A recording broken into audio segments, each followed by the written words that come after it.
I'm very confident that we've had it very wrong for a very long time, and over the last 2 decades, in a very slow process, the Kenyan people have begun to take their destiny back. We're nowhere near where we ought to be. But with the promulgation of the Constitution last year and the implementation over the next few years, we're beginning to get it right, and the combination of the socio-economic and political reforms required has begun. Eric? I think we are going to get it right.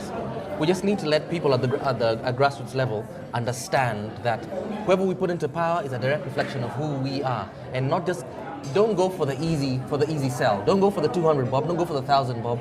I know it's hard, but we need to go for the future, and I think we will succeed. I think I am confident that we have understood the need to get and stay involved. I think that's a saving grace of this country. We have stayed involved in a few of the things. We stayed involved with the Constitution. We got a people's Constitution. It's time to start using it to govern ourselves, and we will. Once we get going, I think it will be difficult to stop it. We are at the level where we are getting to take off. If we take off, then we can only rise higher. So we are getting to participate, stay involved. Alfie, you're the future generation. You're the now generation. What do you think? The Constitution is supreme. If we want change as young people, you need to challenge your friends, you need to challenge your family members, you need to challenge yourself, you need to push yourself to the limit. Before you ask the politician what can they do, what can you do in your day-to-day lives that's going to affect the downward trend of corruption. James, we need to look at ourselves. I think finally Kenyans are increasingly appreciating the fact that it's their wallet. And I think with that knowledge that it's their wallet that is being stolen, we are looking at a scenario where Kenya is going to be better, and they are going to control the narrative about corruption. And I think with that in their hands, it's as good as solved.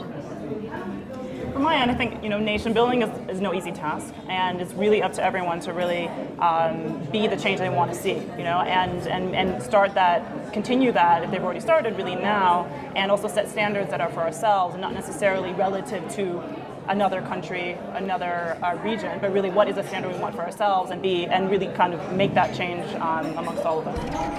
Well, thank you very much all for taking part in the Café. Thanks for watching. Join us next week in the Café in the Bosnian capital of Sarajevo.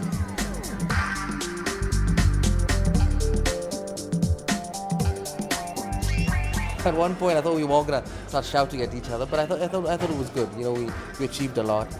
We could have gone on talking for the whole day, actually. So I'm not sure your viewers would have enjoyed that too much, though. It's good for young guys like me, challenging the educated, the guys who have made it, the media, getting my voice on this show. It's really important.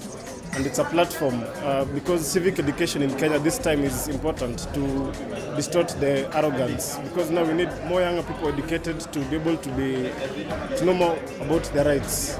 I do think Eric Wainaina's point about on the culture side and cultural development being so paramount, because I think that it was something that was it really kind of changed the conversation. We didn't get a chance to really speak to it in depth, but I think that at the end of the day we can't forget that we are a society made up of people, and what do we want our culture to be, and as we develop it, and as you think about corruption and what kind of culture do we want. I think the points that came out were also very good, because we were able to identify that economic solutions are also very important in fighting corruption. So it's not just about judiciary. I think it's a discussion we should encourage, and it is also about an issue that is extremely topical for us, and one that impacts greatly on the ordinary citizen in this country.